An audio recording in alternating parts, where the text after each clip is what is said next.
jujurlah kepada Allah. Jadi jujurlah kepadaku itu, ku di situ Allah ya, bukan ku seperti di lagu. Jadi jujurlah kepada Allah. Cara jujur kepada Allah, kita harus tanya, yang kita lakuin ini ada hubungannya nggak dengan Allah? Kalau ada, pasti Allah kasih keajaiban. Contoh, Zakaria. Zakaria tuh doa kan panjang kan, lama banget ya. Berdoa dari sejak beliau muda sampai beliau tua. Tapi coba perhatikan kalimat doa Nabi Zakaria ketika beliau sudah tua. Ada 2 kalimat, ada di surat Ali Imran, ada di surat Maryam. Kalau di surat Ali Imran, Zakaria berdoa, hunalika da'a Zakaria rabbah, qala rabbi habli min ladunka dzurriyyatan thayyibah innaka sami'ud du'a. Kalau di surat Maryam, wa inni khiftul mawaliya min warai wa kanat imraati aqira fahab li min ladunka waliya yarithuni wa yarithu min ali yaqub waj'alhu rabbi radiyya. Apa rahasia di antara 2 kalimat ini? Kenapa Nabi Zakaria berdoa panjang dalam hidupnya, belum Allah kabulkan? Bukan tidak, belum. Kenapa pas habis doa ini langsung Allah kabulkan? Langsung Allah bilang, fanadathul malaikah. Kalau di surat Maryam, ya Zakaria, langsung Allah panggil. Kenapa cepat dikabulkan? Karena di dua doa ini Nabi Zakaria udah mulai mengkonekkan antara keinginannya dengan Allah. Kalau di surat Ali Imran, Nabi Zakaria ngelihat Maryam yang dapat makanan dari langit. Aduh, ini anak soleha banget, dicinta banget sama Allah, sampai segitu-segitunya Allah memperlakukan anak kecil ini. Anak SD, duduk di sebuah ruangan kecil, mihrab namanya, terus lapar, Allah yang ngasih makan, dia belum berdoa. Dia lapar doang, Allah langsung datangkan makanan, dan yang bawa makanan apa? Bukan gosen, malaikat. Dibawa gosen aja bikin kita nyaman kan ya? Males keluar, udah aja gosen kan murah ya, tinggal klik. Kalau misalnya nggak ada saldonya ya bayar cash lah ya. Mudah banget, 10 menit datang gitu. Ini lebih dahsyat daripada gosen, malaikat yang datang. Dan makanannya masih hangat, terjamin nggak ada sama sekali penyakit di dalamnya. Dibawa oleh malaikat, dihidangkan depan Maryam, malaikat balik, Nabi Zakaria masuk. Kata Nabi Zakaria, ya Maryam, anna laki hadza, kamu dapat dari mana makanan ini? Kan paman belum kirim kan? Ini baru paman bawa. Kata Maryam, huwa min indillah, Allah yang kirim. Anak SD ngomong gitu. Ada nggak anak SD sekarang? Dek, dapat dari mana? Allah yang kirim, Om. Wah, itu soleha banget kan? Tingkat dewa tuh luar biasa. Allah yang kirim. Ya memang nggak ada lagi. Emang adanya cuma di zaman itu. Maryam sampai bilang, dari Allah, paman. Allah yang kirim. Dan Allah bukan hanya ngomong Allah yang kirim, sampai ceramahin Zakaria. Innallaha yarzuqu may yasha'u bighairi hisab. Allah itu paman, kalau ngasih rezeki itu nggak bisa dihitung-hitung loh. Bin haitsu la yahtasib. Oh iya. Jadi Zakaria dapat taklim dari Maryam. Cuma nanya satu hal tapi dapat ilmu lebih dari yang dia tanya. Ya Maryam, anna laki hadza, kamu dapat dari mana Maryam? Huwa min indillah. Innallaha yarzuqu may yasha' bighairi hisab.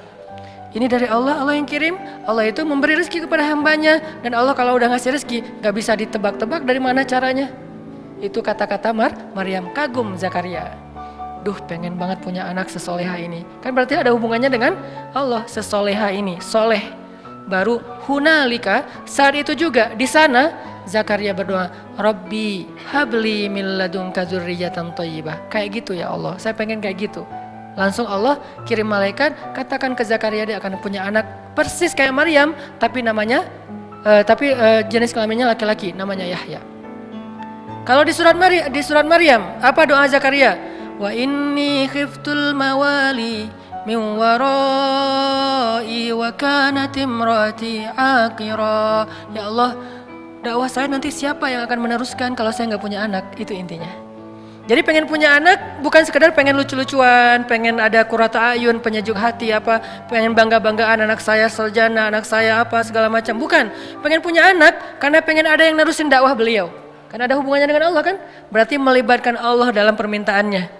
Wa inni khiftul mawali wa kanat imraati aqira fahab li min ladunka waliya. Bukan walada, bukan waliyan. Apa beda waladan dengan waliyan? Waladan cuma anak, waliyan penerus. Beri saya seorang anak yang meneruskan perjuangan saya, dakwah saya, pengajaran saya, taklim saya di Masjidil Aqsa.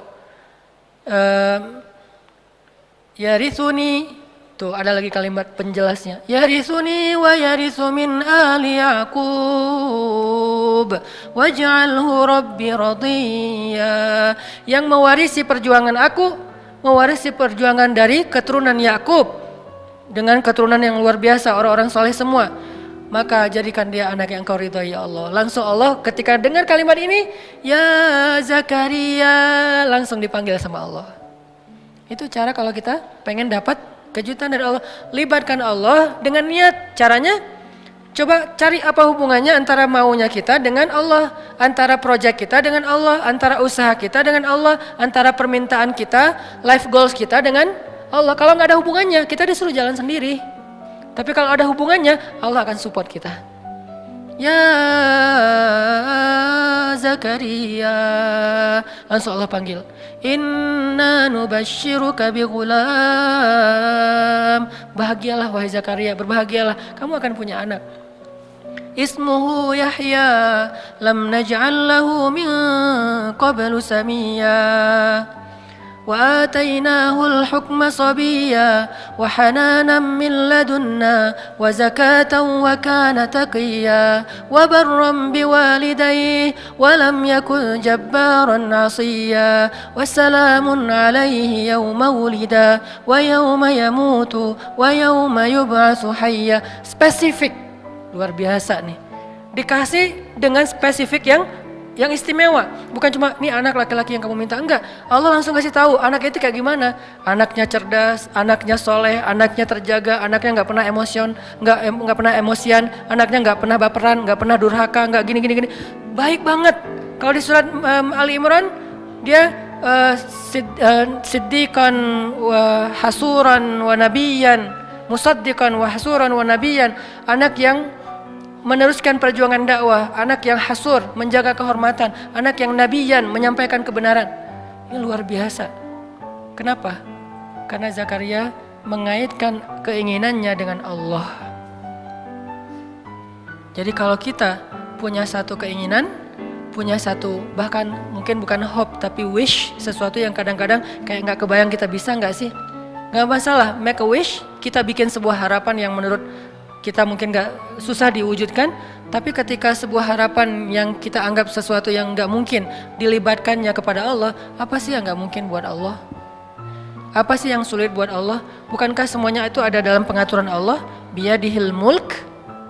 Arti biyadihil mulk, semuanya itu dalam kekuasaan Allah Subhanahu wa taala. Terserah Allah mau diapain, caranya di sini. Faman kanat hijratuhu ilallahi wa rasulih, fa hijratuhu ilallahi wa rasulih. Akhirnya para sahabat yang berhijrah dalam konteks hijrah, berhijrah meniatkan karena Allah. Contohnya, misalnya ada yang berhijrah seorang diri, seperti Suhaib Ar-Rumi, banyak sahabat yang hijrah seorang diri. Beda sama Umar ya. Kalau Umar kan hijrahnya posting ya. Sebelum hijrah posting dulu. Captionnya, ahli Mekah, orang-orang Mekah. Dia mention satu persatu. @Abu Jahal, @Abu Sufyan, satu-satu di mention sama Umar. Terus terakhir pakai hashtag ahli Makkah, ya ahla Makkah, ya ma'syara Quraisy, ya Aba Jahal, ya Abu Sufyan, ya banyak banget. Ya itu kan ya, bahasa Arabnya ya, bahasa Instagramnya . Setelah di-mention satu-satu dia bilang apa? Fa'lamu anni muhajir, ketahuilah kalian gua pengen hijrah. Hijrahnya tuh dikapitalin lagi tuh, gede tulisannya biar orang tahu kalau dia mau hijrah.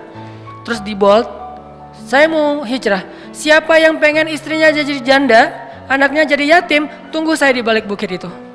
Ditunjukin Sherlock bukit mana yang disuruh tungguin. Saking spesifiknya Umar bin Khattab, nggak ada yang berani nungguin Umar. Tapi pertanyaan saya, ini mungkin pertanyaan penasaran, kenapa Nabi nggak hijrah bareng Umar aja kalau kayak gitu? Kan hijrah bareng Umar aman banget kan ya? Kata Umar, orang Mekah, gua mau hijrah bareng Rasulullah, ada yang berani nungguin nggak? Siapa yang mau istrinya jadi janda, anaknya jadi yatim, tunggu kami, saya dan Rasulullah di belakang bukit. Kan aman tuh hijrahnya. Kenapa Nabi nggak hijrah bareng Umar aja sih, biar gampang, nggak ada adegan Surakoh, nggak ada adegan sembunyi dalam gua Thur, nggak ada adegan diikat talinya oleh anaknya Abu Bakar, Asma binti Abu Bakar. Kan nggak ada adegan-adegan yang sulit. Nggak ada adegan Ali harus tidur di tempat tidurnya Nabi. Kenapa? Hijrahnya dikawal sama Umar bareng dengan Hamzah, dua petarung Mekah yang disegani, nggak ada yang berani sama dua orang ini nih. Di depan Umar, di belakang Hamzah. Siapa yang berani mencegat sebuah karavan manusia yang di depannya Umar, belakangnya Hamzah? Nggak ada yang berani. Buktinya pas di Mekah mereka lagi demo, kan mereka pernah demo di Mekah. Awal-awal Umar masuk Islam dengan Hamzah kan demo kan. Langsung demonya apa? Demonya dengan keluar dan mengatakan La ilaha illallah Muhammadar Rasulullah, La ilaha illallah Muhammadar Rasulullah, keliling Mekah, keliling Ka'bah. Demo rame-rame. Di depannya Umar, di belakangnya Hamzah. Kata Abu Jahal, kalau orang yang seperti ini, kalau demo seperti ini, nggak ada yang berani mendekat. Di depannya Umar, di belakangnya Hamzah. Kalau nggak, bakalan habis tuh. Kenapa Nabi nggak hijrah dengan cara kayak gitu aja? Kenapa hijrahnya pakai orang yang paling lemah fisiknya, paling lemah kaumnya, paling miskin hartanya? Abu Bakar itu orang kaya tapi udah jatuh miskin waktu itu. Ini artinya Allah pengen ngajarin kita tentang hijrah biar Allah aja yang terlibat, bukan Umar, bukan Utsman yang kaya, bukan Hamzah, bukan siapapun. Makanya yang ngebantu Nabi dalam hijrah itu Allah langsung. La tahzan innallaha ma'ana, bukan inna Umara ma'ana, inna Hamzah ma'ana, inna Utsman ma'ana, inna qaumana ma'ana, bukan. Di situ Allah ngajarin kepada kita lewat adegan Rasul hijrah. Kalau kita melibatkan Allah, hijrah kita lebih aman daripada melibatkan manusia. Seandainya mau dengan logika kita, pasti Nabi akan hijrahnya bareng Umar. Umar tunggu dong, hijrahnya bareng. Kalau Nabi mengajarkan itu, berarti kita tidak dapat pelajaran hikmah, tauhid, akidah, iman, hadis ini dari hijrah Rasul. Nabi malah bilang, kalian hijrah duluan masing-masing. Umar hijrah, yang lain pada hijrah. Utsman malah udah duluan, walaupun kemudian balik lagi, duluan ke Habasyah. Akhirnya Nabi memilih Abu Bakar As-Siddiq. Ya Abu Bakar, nanti tengah malam masih pakai ikhtiar tengah malam. Kenapa nggak siang bolong? Kalau siang bolong konyol namanya. Tapi kan Nabi nggak akan dibunuh. Kalau Nabi nggak akan dibunuh, tapi kalau kita niru Nabi, kita akan dibunuh. Jadi Nabi tidak mencontohkan sesuatu yang nggak bisa ditiru. Nabi mencontohkan sesuatu yang bisa ditiru oleh umatnya. Kalau beliau gampang, beliau punya mukjizat. Kalau Nabi mau, Nabi Musa itu membelah laut. Nabi Muhammad lebih dahsyat, membelah bulan. Lebih dahsyat daripada Musa. Musa belah laut, Muhammad membelah bulan. Sulaiman menguasai jin, Muhammad mengislamkan jin.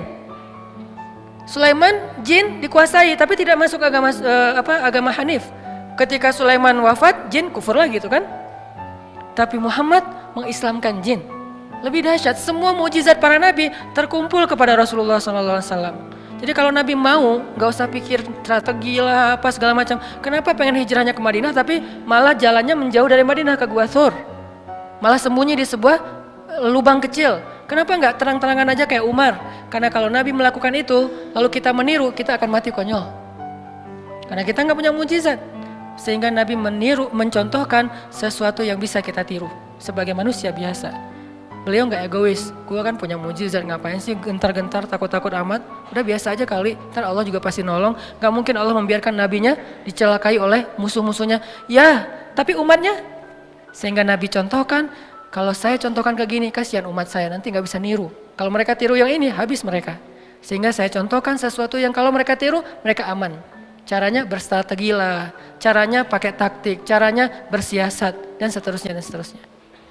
Dipilih Abu Bakar. Tapi kalau pakai Umar, nggak ada pelajaran akidah. Makanya Nabi memberi banyak pelajaran dalam hijrah. Hijrah dengan Abu Bakar. Ketika ada masalah, Abu Bakar bilang, ya Rasulullah, kalau mereka ngelihat ke arah kaki mereka, itu kan bukan gua lebih tepatnya, kayak lubang gitu. Nabi dengan Abu Bakar sembunyi di dalamnya, orang-orang pembunuh bayaran, para hunters, dan di antara mereka itu ada legend, yaitu Surakoh. Paling legend lah dalam membaca jejak, dia tuh udah terkenal banget, nggak mungkin lolos dari Surakoh itu susah banget. Dia bisa ngelihat jejak onta udah berapa lama, hangat atau udah dingin, ini udah kering atau tidak bekas kakinya onta, terus di atas onta itu perempuan atau laki-laki, anak kecil atau orang dewasa, meronta-ronta atau normal, sampai tahu sedetail itu Suraqah. Mereka membaca jejak, kemana arah mereka ketahuan lah. Padahal Nabi itu udah pakai banyak strategi. Caranya Nabi lewat, terus lewat anaknya Abu Bakar dengan pembantunya Abu Bakar untuk nutupin jejak Nabi pakai ternak-ternak. Ketahuan juga tetap, namanya juga Suraqah. Udah berdiri depan gua, Suraqah and the gang. Nabi di dalam sembunyi. Apakah Nabi takut? Sama sekali tidak. Nabi waktu itu sama sekali tidak bersembunyi karena takut. Lagi ngajarin kita cara sembunyi. Kalau Nabi mau, Nabi tinggal keluar. Ada apaan sih? Bisa, gampang buat Nabi. Lo mau gua doain? Kan gak berani mereka. Nabi belum angkat tangan udah pada stroke semuanya tuh. Kalau Nabi mau kan, tapi Nabi lagi ngajarin kita teman-teman. Jadi adegan sirah adalah pelajaran buat kita, bukan apa yang Nabi rasakan. Nabi gak takut sama sekali. Sekelas Nabi gak mungkin takut lah, sang pemberani banget. Tapi Nabi pengen ngajarin kita, sembunyi di dalam. Abu Bakar resah, bingung nih mana nih kalau mereka ngeliat ke atas, ke bawah. Mereka udah ngeliat ke atas bukit nggak ada, ngeliat ke kanan nggak ada, ngeliat ke kiri nggak ada, ngeliat ke belakang nggak ada. Cuman satu lagi yang nggak dilihat ke bawah. Allah tahan pandangan mereka untuk ngeliat ke bawah. Ini cara Allah nolong mereka. Walaupun sebagian ulama bilang ada sarang laba-laba dan merpati, tapi sebagian besar ulama mengatakan tidak. Ini masih perdebatan lah ya, Allahu alam. Yang jelas, yang pasti di antara mereka sepakat, Allah memalingkan mata mereka dari melihat ke bawah. Sehingga Abu Bakar bilang, ya Rasulullah, kalau mereka ngelihat kita ke bawah pasti ketahuan. Terus ntar kita gimana ngelawan mereka? Kita nggak bawa senjata. Berdua pula, mereka ada lebih dari 20 orang dan semuanya itu petarung. Nabi mengatakan, ya Abu Bakar, ma zannuka bisnain? Ya Abu Bakar, kenapa kamu pikir kita cuma berdua? Ini melibatkan Allah. Ini di sini nih. Kenapa kamu pikir kita cuma berdua, Abu Bakar? In Allahu salisuhuma. Allah yang ketiga. Jadi kalau kita berdua, mungkin kita perlu khawatir. Tapi kalau kita bertiga, la tahzan, innallaha ma'ana. Enggak usah khawatir Abu Bakar, Allah bersama kita. Abu Bakar orang soleh, digituin, ya langsung tenang. Kalau Abu Bakar bilang tapi, pasti ketahuan tuh. Karena kalau kita berburuk sangka kepada Allah, maka Allah tergantung prasangka hambanya. Berhubung Abu Bakar ini as-siddiq, orang yang selalu membenarkan, nggak pernah protes, nggak pernah membantah, maka ketika Nabi bilang la tahzan innallaha ma'ana, Abu Bakar langsung tenang, langsung oh ya innallaha ma'ana, innallaha ma'ana, ya udah tenang aja. Mau tidur dulu Rasul? Santai. Mereka akhirnya nggak ngeliat ke bawah, udah pergi aja, udah pergi, tinggal berdua. Besok keluar, melanjutin perjalanan, diketahuan lagi sama Suraqah, karena mereka nggak mau nyerah. 2 hari mereka tungguin. Gak mungkin Muhammad pergi karena aku udah baca beberapa tempat jalan keluar dari Mekah itu gak ada jejak mereka, pasti mereka ada di sini. Suraqah punya feeling, instingnya tuh bagus. Belum keluar Muhammad, belum keluar, dia cari siang malam. Ketahuan juga pas hari Nabi keluar Mekah. Dari kejauhan Suraqah ngelihat. Pas Suraqah ngelihat dikejar oleh Suraqah, kan Nabi udah bilang innallaha ma'ana, Allah bersama kita, biar Allah aja yang beresin Suraqah, nggak usah kita jalan aja santai. Abu Bakar jalan, nggak usah dipercepat langkahnya. Sampai Nabi bahkan nggak mempercepat langkahnya loh, dikejar sama Suraqah dengan ontanya yang cepat, Nabi santai aja. Kenapa? Biar Allah aja yang beresin dia. Ternyata Allah punya cara yang lebih indah daripada yang kita bayangin. Kalau kita punya teman yang tangguh kayak Umar bunuh Suraqah gitu kan? Umar pasti akan ngeluarin pedang. Kalau Allah tidak membunuh Suraqah, tidak menaklukkan fisik Suraqah, tapi menaklukkan hati Suraqah. Gitu yang paling indah. Makanya biarin Allah yang beresin urusan kita. Allah punya cara yang lebih smart daripada cara kita. Namanya apa? Min haitsu la yahtasib, yang tidak terduga-duga. Tiba-tiba Suraqah ontanya ngambek, nggak mau jalan, tiba-tiba kayak habis bensin gitu loh. Kenapa sih kok mogok nih onta gua nih? Onta Suraqah tiba-tiba mogok, padahal itu onta bagus banget loh. 4000 cc kali ya, cepet banget ya.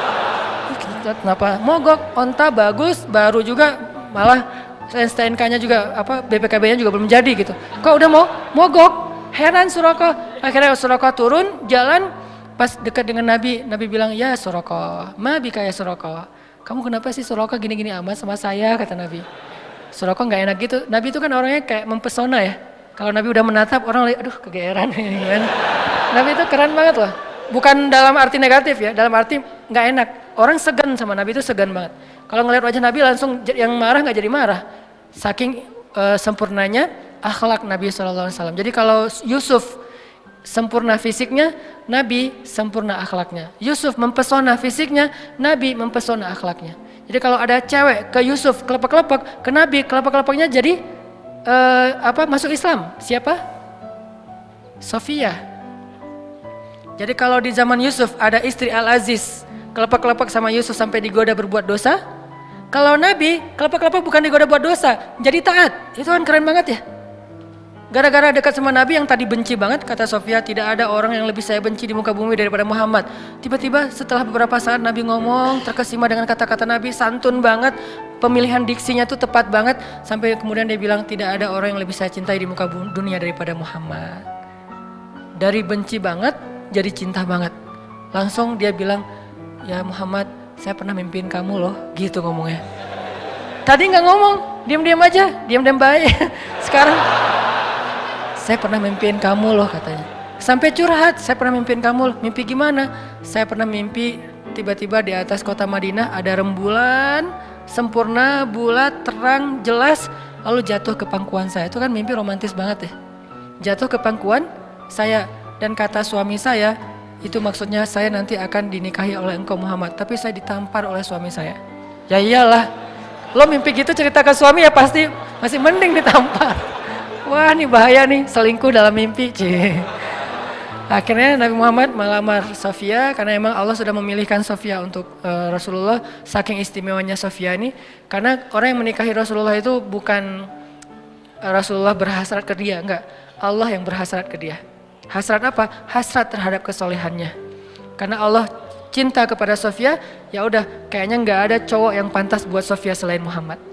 Cinta kepada Aisyah, nggak ada cowok yang pantas buat Aisyah selain Muhammad. Cinta kepada Ummu Salamah, nggak ada cowok yang lebih pantas buat Ummu Salamah daripada Muhammad. Jadi ini cewek-cewek yang di atas rata-rata yang nggak mungkin nikah kalau nggak dengan Nabi Muhammad, akhirnya dijadikan istri Rasul. Kalau ada yang lain datang nggak level. Buktinya apa? Fatimah juga kayak gitu. Ketika ditawarin ke Abu Bakar, gimana ya gitu. Tawarin kepada Umar juga kata Rasul gimana ya. Tapi pas Ali, Rasul langsung ridho. Kenapa? Levelnya hanya untuk Ali yang paling ideal Fatimah itu. Begitu juga istri-istri Nabi. Nah artinya apa teman-teman? Surakoh pas dilihat oleh Nabi, mabik ya Surakoh. Nabi ngomong gitu bukan, Surakoh, oh dasar lu ahli neraka apa segala macam. Enggak, Nabi enggak. Kamu ahli neraka, kamu apa, celaka kamu. Enggak, Nabi enggak pernah ngeluarkan kata-kata yang badhi, kata-kata yang rendahan. Nabi bilang, mabi kayak Surakoh. Surakoh langsung, jadi tadi pakai pedang terus langsung disarungin, disembunyiin belakang jubah gitu. Terus dengerin, Nabi bilang, ya Surakoh, gimana kalau misalnya kamu memakai mahkota dan jubahnya Kisra. Kisra Raja Persia, kata Surakoh. Ya, Raja Persia, mau. Coba. Nabi dalam keadaan lemah, baru diusir dari kampungnya, nawarin baju jubah Raja Persia yang gak mungkin didapatkan kecuali menaklukkan negerinya. Kan ini gak make sense ya. Kayak gak logis gitu kan tawarannya. Abu Jahal kemarin nawarin, siapa yang membawa pulang Muhammad hidup atau mati, gua kasih 100 ekor onta. 1 ekor onta kalau onta yang dipakai ke luar negeri harganya 200 juta, kali 100 berapa puluh M. Kan dan Abu Jahal punya itu, ada ribuan ekor onta yang dia punya karena orang kaya. Surakoh tiba-tiba lupa dengan tawaran Abu Jahal, langsung bilang mau Muhammad, saya pakai pakaian jubahnya Raja Persia yaitu Kisra. Kalau gitu caranya halangilah orang yang pengen mengejar kami. Oke, saya akan halangi. Apalagi Muhammad, apa yang bisa saya lakukan? Perlu saya dampingin? Gak usah, kata Rasulullah. Akhirnya Rasulullah melanjutkan perjalanan. Surakoh kayak tertegun gitu. Loh saya kenapa ya? Kayak habis dihipnotis gitu. Datang nih gengnya Surakoh, mau ngejar Muhammad. Surakoh, barengan, kita pengen share ini nanti onta. Kata Surakoh, teman-teman, saya udah meriksa semua daerah sini dan kalian tahu saya yang paling jago membaca jejak dan onta saya yang 4000 cc, kalian cuma 1500. Artinya paling cepat gitu. Saya nggak menemukan Muhammad. Pulanglah cari tempat lain. Mereka kan nggak bisa bantah kalau Surakoh kan senior gitu kan, daripada ntar dikerjain. Akhirnya ya udah balik aja. Nabi bisa selamat hanya berjalan berdua dengan Abu Bakar As-Siddiq. Kenapa? Melibatkan Allah thalithuhuma. Ma zannuka bisnain ya Abu Bakar. Kenapa kamu pikir kita cuma berdua Abu Bakar? Allahu thalithuhuma. Allah yang ketiga. Bisa nggak sih kita dalam hidup tuh bilang ke istri, ma zannuki isnain, kenapa mama bilang kita cuma berdua, mah kan ada Allah yang ketiga di antara kita, kan itu luar biasa ya. Atau istrinya yang ketika suaminya galau, mulai agak khawatir nih gimana ya, ini gimana ya dalam pekerjaannya, istrinya bilang, "Pah, ma zannuka bisnain? Allahu salisuhuma." Catat kalimat ini nanti. Ma zannuka bisnain. Gak bisa Ustaz, bahasa Arab susah, udah bahasa Indonesia aja. Kenapa papa mikir kita cuma berdua, Pak? Kan Allah yang ketiga. Oh iya ya, Allah yang ketiga, langsung Allah bantu tuh. Tapi kalau papanya bilang, tapi mah, nah berarti ana inda zanni abdi bi.